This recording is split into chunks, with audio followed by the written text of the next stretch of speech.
मैं मुख्तार अंसारी का नाम लेकर कह रहा हूं, मैं किसी बाप से डरने वाला नहीं हूं। जमहूरियत के दायरे में रहकर कह रहा हूं कि मुख्तार अंसारी एक इंसान था। मुख्तार अंसारी एक इंसान था, जुडिशियल कस्टडी में था, जहर देकर मार दिया। वो शहीद है, वो शहीद है। और शहीदों के बारे में कहा गया कि उनको मुर्दा कभी मत कहो, वो जिंदा है, उनको ग़िज़ा मिलती है। मगर उनको बचाने की जिम्मेदारी बीजेपी की सरकार की थी, उनको बचाने की जिम्मेदारी बीजेपी की सरकार की थी और उसमें नाकाम साबित हुए। जिम्मेदारी उनकी है। याद रखो, इख्तिदार किसी के पास नहीं रहता मेरे भाई। अगर इख्तिदार किसी के पास रहता तो फिर भारत में इतने बड़े बड़े राजाओं बादशाहों के महल आज वीरान क्यों पड़े हैं? वो पूरे महल वीरान पड़े हैं, खंडर में तब्दील हो गए। कोई उनकी तरफ नजर उठाकर नहीं देखता। कुदरत ये बता रही है कि देखो, ये किसी वक्त में ये खंडर बड़ी आलीशान इमारत थी, मगर इख्तिदार किसी के पास रहने वाला नहीं है। इख्तिदार सबके पास से जाएगा और जो जुल्म करेगा कुदरत उससे बहुत जल्दी इख्तिदार छीन लेती है, उसको रुसवा करती है इंशाअल्लाह ताला।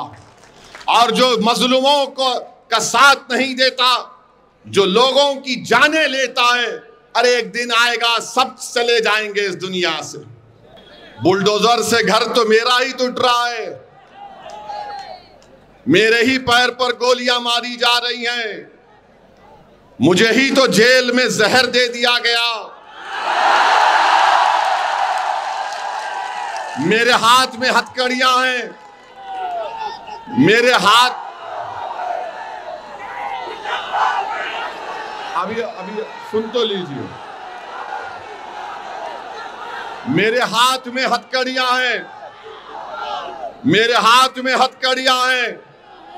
मैं एक पूर्व सांसद हूं, कोर्ट ने मुझे सजा दी, मैं 10 पुलिस वालों के साथ चल रहा हूं अखिलेश, और कोई करीब से आकर मुझे गोली मार देता है।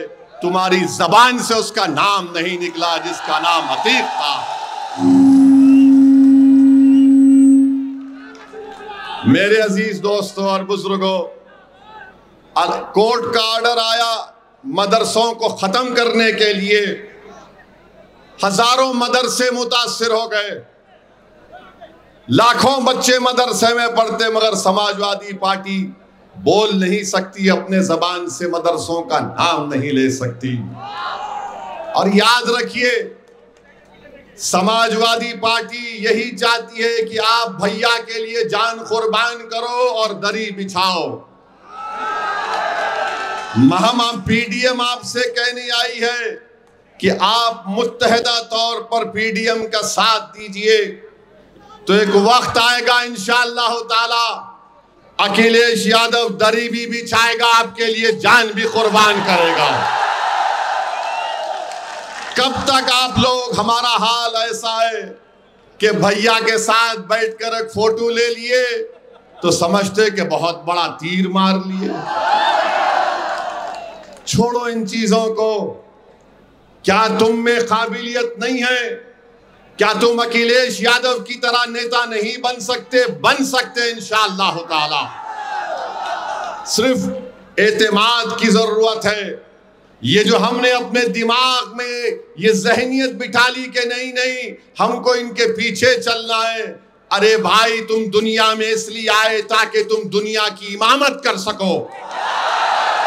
तुम दुनिया में इसलिए नहीं आए कि तुम पीछे चलो।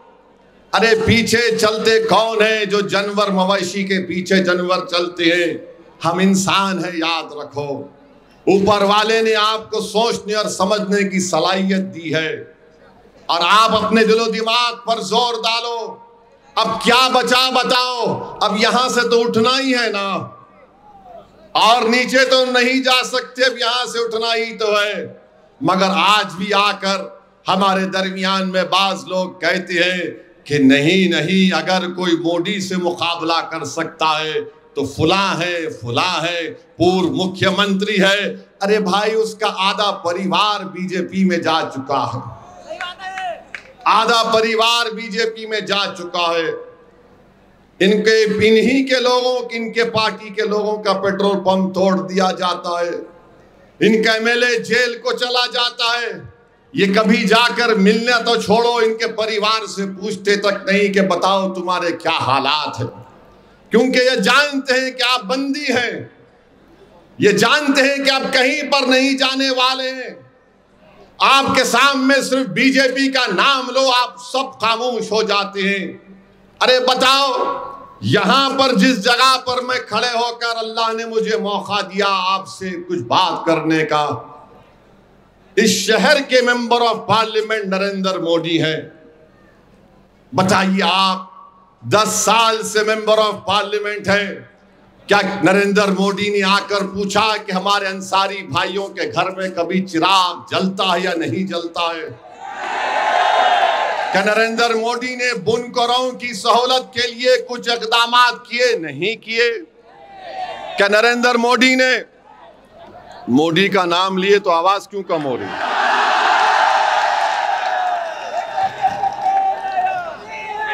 मेरे अजीज दोस्तों और बुजुर्गों, प्रधानमंत्री हैं, बुनकरों का बिजली की कीमत कम नहीं होती।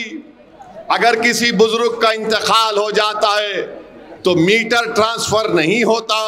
बताओ, कौन सी जिंदगी में हमारे जिंदगी के कौन से शोबे में, समाजवादी पार्टी हो या कांग्रेस हो या बीजेपी हो, हमसे इंसाफ क्या? मुझे बताओ।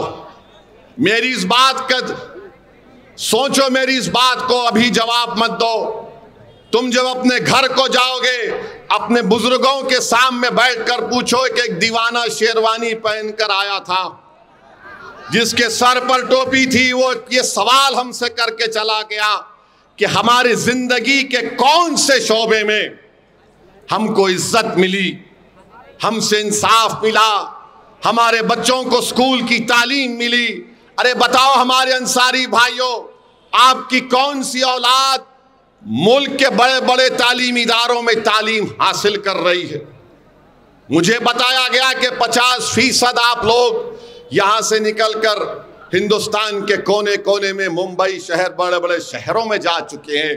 ये इसलिए हो रहा है क्योंकि आप इन लोगों को छोड़ना नहीं चाह रहे हैं, जो आपको दिखाकर, आपका वोट लेकर सत्ता में तो आ जाते हैं, मुख्यमंत्री तो बन जाते हैं, विधायक बन जाते, सांसद बन जाते, पार्षद बन जाते, मेयर बन जाते, मगर आपकी जिंदगियों में कोई तब्दीली नहीं आती। मेरे अजीज दोस्तों और बुजुर्गों, जिंदगी में तब्दीली कब आएगी? जब आप सिर्फ वोट डालने वाले नहीं, वोट लेने वाले बनेंगे। मैं पहले भी कह चुका हूं, आज भी कह रहा हूं, मैं उत्तर प्रदेश को इसलिए नहीं आ रहा हूं कि मैं अपने आप को यहां पर मजबूत कर सकूं। मैं उत्तर प्रदेश या बिहार या भारत के कोने कोने में इसलिए नहीं जाता हूं ताकि कोई मेरी मकबूलियत में इजाफा हो सके। मैं भारत के कोने कोने में इसलिए नहीं जाता हूं कि मेरी अना को तस्कीन पहुंचे। अरे मैं इसलिए जाता हूं कि अल्लाह ने मुझे एक मुकाम दिया है।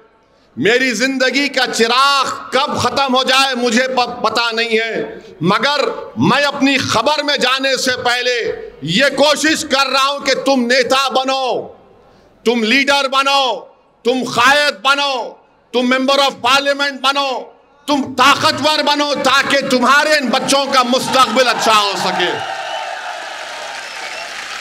मेरे भाई, मैं आपके थालियों का कभी मोहताज नहीं था।